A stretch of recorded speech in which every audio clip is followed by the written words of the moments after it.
সম্পাদক হিসেবে যেই কাজ বা ভূমিকা সাইমন সাদিকের রাখা উচিত ছিল সেটা সে পারেনি।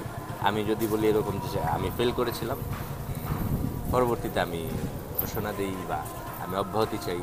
আমি আমার চিঠির মাধ্যমে আমি বলি যে আমি আপনাদের সঙ্গে নেই। এখন এইবার এই কারণে আসলে আমি নির্বাচন করছি না, যেহেতু 2019-এ পরে আমি নির্বাচন করিনি, এবার 2024-এও নির্বাচন করছি না। যদি সামনে 2026-27-এ যে নির্বাচন হবে, অবশ্যই সেখানে আমি সাংগঠনিক মানুষ হিসেবে আমাদের সম্মানিত শিল্পীদের জন্য আমাদের একটাই বাক্য থাকে যে প্রথমে যে সংগঠনের স্বার্থ রক্ষা করা, সেই স্বার্থ রক্ষার জন্য আমি 2026-এ হয়তো নির্বাচন করবো ইনশাআল্লাহ। যারা আমার মনে হয় যে যেই দুটো ক্যাবিনেট দাঁড়িয়েছে ভেঙে ভেঙে আসবে, হয়তো কম বেশি হবে, কিন্তু ভেঙে ভেঙে যারাই আসবেন তারা আমাদের প্রতিনিধি, তারা শিল্পীদের স্বার্থ রক্ষায় কাজ করবে এবং সকল শিল্পীকে সাথে নিয়ে কোনো বিভাজন না নিয়ে যে ওই পক্ষ আমার ছিল না, সাইমন আমাকে ভোট দেয়নি বা সাইমন আমার সঙ্গে ছিল না, এটা না। আমি শিল্পী সমিতির সদস্য, সেই জায়গা থেকে আমার ক্রাইসিস এবং ইন্ডাস্ট্রির ক্রাইসিস, সকল শিল্পীদের ক্রাইসিস নিয়ে কাজ করবে নতুন কমিটি, এটা আমি বিশ্বাস করি। কারণ প্রতিশ্রুতি দেওয়ার সময় আমরা এটা বলি, আর প্রতিশ্রুতি রক্ষা করা আসলে যারা নির্বাচিত হয়ে আসেন তাদের জন্য একটা কী বলে এটাকে, ওয়াদা রক্ষা করা যেমন ফরজ, এবং ভোটে নির্বাচিত হয়ে ভোটারদের অধিকার রক্ষা করাও তেমনি ফরজ হয়ে থাকবে।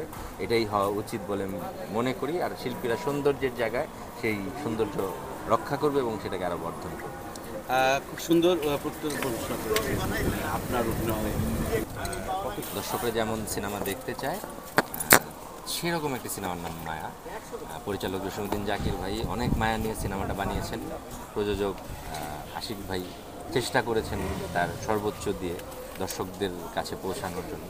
প্রথম সপ্তাহ যাচ্ছে, আগামী সপ্তাহে বা পরের সপ্তাহে অনেক বেশি সিনেমা হল পাবে আমরা বিশ্বাস করি, কারণ মায়া সিনেমাটি শুধুই করেছেন।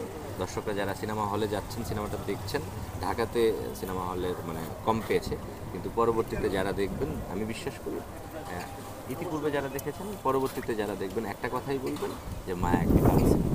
মায়া অবশ্যই একটি ভালো সিনেমা, যেটা দর্শক ইতিমধ্যেই রাজনীতি যদি অপরাজনীতি হয় সেটা অসুন্দর। যে অপশব্দটা অনেকাংশেই অনেক দিক থেকে দেখা যায়। আমি বিশ্বাস করি এটা বেশি দিনের নয়, একটা সিনেমাই তো শেষ না, অনেকগুলো সিনেমা, অনেক সৌন্দর্যের জায়গা, ভবিষ্যতে সেটা ত্বরান্বিত থাকবে। এবং যে শব্দটা, অপচয় যারা করবেন তারা অপব্যবহারের শিকার হবেন। আজকে হয়তো হচ্ছেন না, পরবর্তীতে হবেন। তবে মায়া যেটার আমার প্রযোজক করেছেন, এটা একদম ফেলে দেবার নয়। যে প্রক্রিয়া ছিল, যে প্রকিউরমেন্ট ছিল, সেটা প্রপারলি ইউটিলাইজ করা হয়নি বা করতে দেয়া হয়নি, এই ধরনের একটা শব্দ আমরা শুনেছি। এটা অসুন্দর। তবে যারা করছেন তারা নিশ্চয়ই ইন্ডাস্ট্রির স্বার্থে ভবিষ্যতে এই ধরনের কোনো কাজ করবেন না বলে আমি বিশ্বাস করি।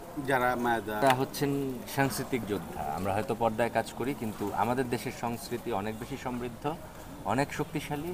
আমাদের দেশীয় সংস্কৃতির যে পুনরুদ্ধারের যুদ্ধ চলছে, সেখানে আমরা সামিল আছি। আপনারা সাথে থাকুন, কারণ দেশটা আমার, দেশটা আপনার, দেশটা আমাদের সকলের। সেই জায়গা থেকে দেশের সবচেয়ে বড় গণমাধ্যম চলচ্চিত্র কথা বলে দেশের মানুষের, চলচ্চিত্র কথা বলে মানুষের বিবেকের। সেই জায়গা থেকে আপনি আপনার বিবেককে কাজে লাগিয়ে সিনেমা হলে আসুন, প্রত্যেকটা দেশীয় সিনেমা দেখুন এবং আপনি আপনার মূল্যবান মতামত দিন, কারণ আমরা আপনাদের সঙ্গে থাকতে চাই। আপনারা আমাদের সাথে থাকুন। দেশটা আপনার আমার, নিজেকে ভালোবাসলেই দেশকে ভালোবাসা যায়। Thank you. S karate TV.